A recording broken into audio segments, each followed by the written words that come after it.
Romany and Raq by G Bramwell Evens.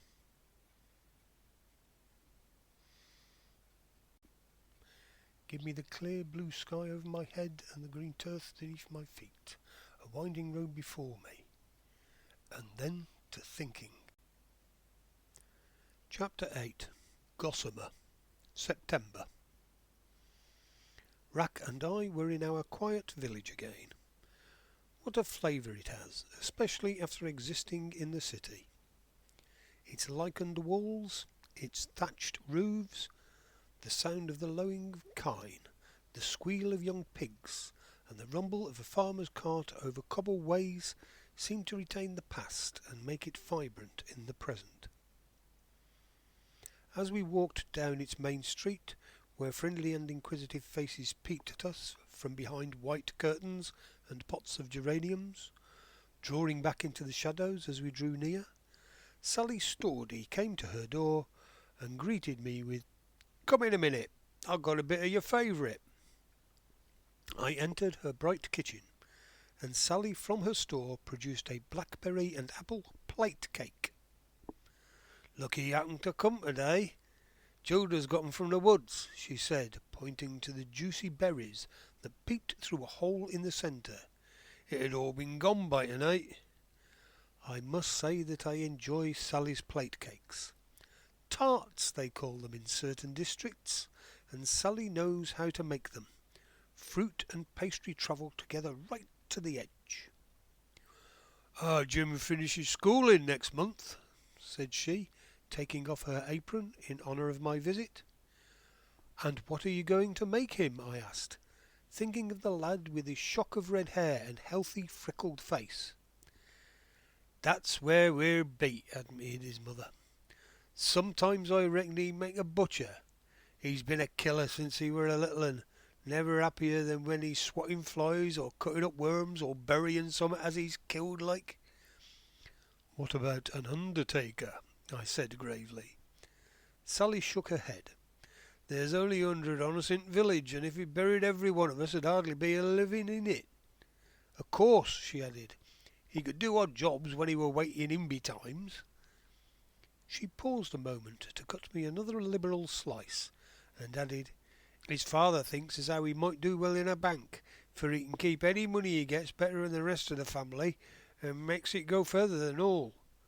I've heard his father say of him, he can spread a small bit of butter on a big bit of bread better than any of us.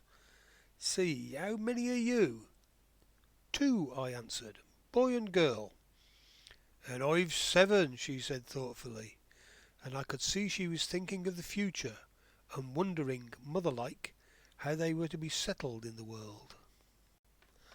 The dog and I turned from the village and cut through the fields. Every view was veiled in white mist, through which the sun was beginning to make its presence felt. The whole countryside no longer hummed with feverish activity, but seemed to be enjoying quiet evening hours. Every hedge purred with the joy of achievement. The promise of the spring, spelt in bridal blossom, now fulfilled itself in fruit. Hips and haws swung scarlet amidst tired leaves. Ebony blackberries and acorns invited all to come to a feast. For this season, plants and grasses had lived. The continuity of the race was assured. From the hedge the spaniel flushed a couple of cock pheasants, resplendent in bronze, blue and crimson. What a rush and a scurry they made, as they leapt high in the air and, with deceptive flight, sped towards a neighbouring wood. Raq watched them with a reproachful glance, as though he thought they were taking an unfair advantage by leaving him on the ground.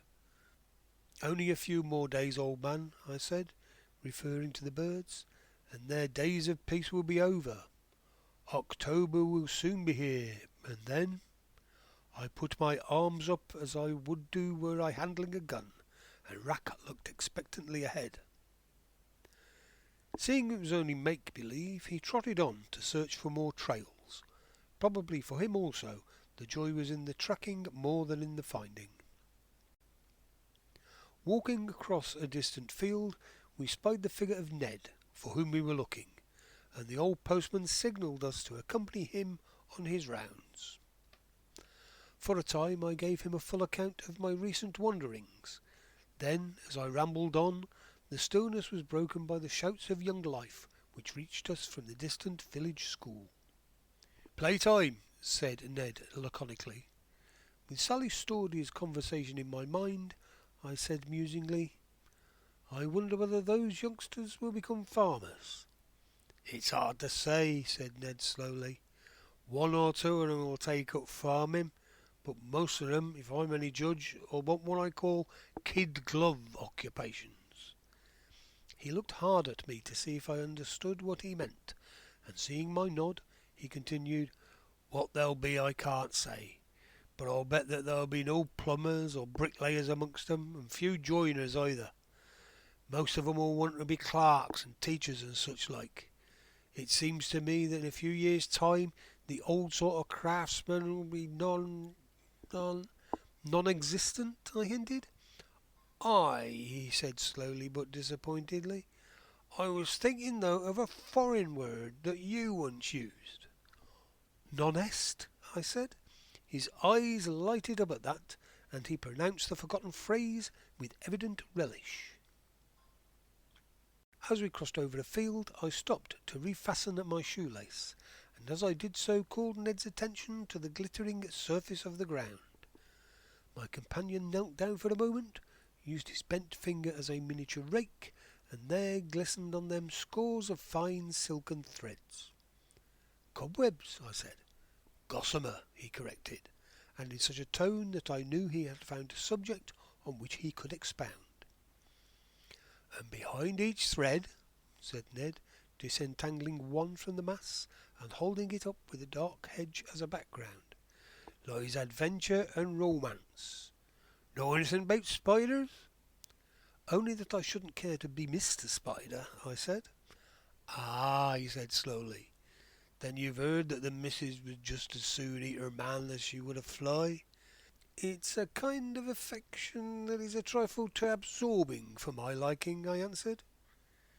"There's two sides to every story," Ned answered, "but I'll stick to gossamer for a minute or two." I signified assent by finding a convenient seat, and still holding up the thread and keeping his eyes fixed on it as though he were seeking inspiration, the old postman began. "Spiders have their problems with their families just as we have. They have so many children and they hardly know what to do with 'em. Some of 'em carry their families about tucked away on their bodies." "Something like the mothers who carry their babies on their backs swathed in a shawl," I interpolated. "Same idea," said Ned.